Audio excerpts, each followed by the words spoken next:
it's that time of the week again where I get to talk about awesome things that my colleagues have written and ridden. And right now, Dan wrote about the new Emonda ALR.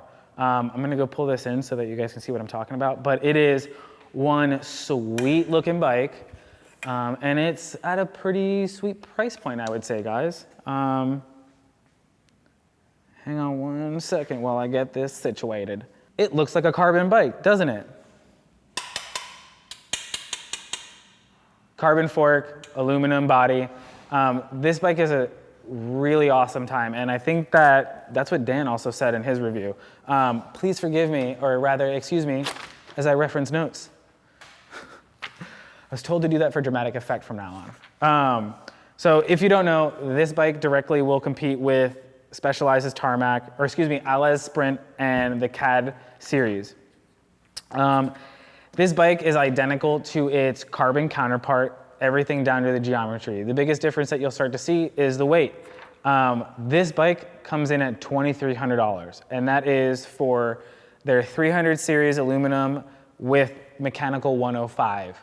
All right, guys, and that is, I think that's the 11 speed. Yeah, it's the 11 speed 105. There's some really awesome things, or some really awesome standards in bikes that we all look for, or rather we all love, or rather expect and want, like a T47 threaded bottom bracket, a 27.2 seat post, a 31.8 bar clamp, and a 1 1/8 steer tube.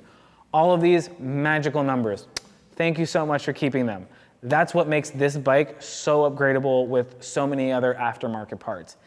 This bike is a great jumping off point if you're just starting to get into bikes. It's a reliable frame with carbon materials and with race-proven equipment that will do the job. For reference, guys, so that you know, my first actual road bike was a Focus Mares with 105. I think it cost me all of $1,400. While times are different and while I am much older than my former self, there were still things on that bike that made it upgradable. Just like this thing right here. One of the really important things that I should mention is that if this is your first time buying a bike or you are a seasoned pro, the Emonda went through a small little change. It has started to feature internally routed cables through the headset specifically, which depending on who you are, whether you're me or Dan or Matt, you may like or dislike. But the general consensus is that they're annoying. It's annoying, but it makes sense. With this, the thing that you're gonna wanna stay mindful of with this bike is that the front end is upgradable. So that means you can change the stem and the handlebar to a one piece if you want and go lighter.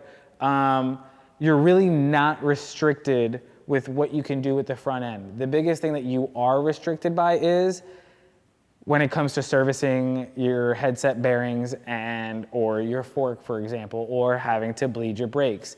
That's where then servicing the front end is gonna become a bit of a hard time. Because this bike specifically also is mechanical, the way that the wires are being routed, the way that they're fed, it puts a lot of stress on the cables themselves.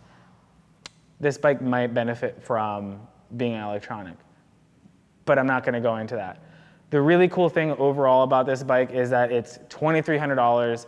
It has a proven 105 11-speed group set on it.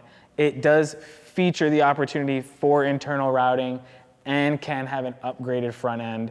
I mean, this overall, whether you decide to get the aluminum or the carbon version, is an awesome place to start as a bike rider with. Or if you are already a bike rider, it's an awesome bike to put into your stable.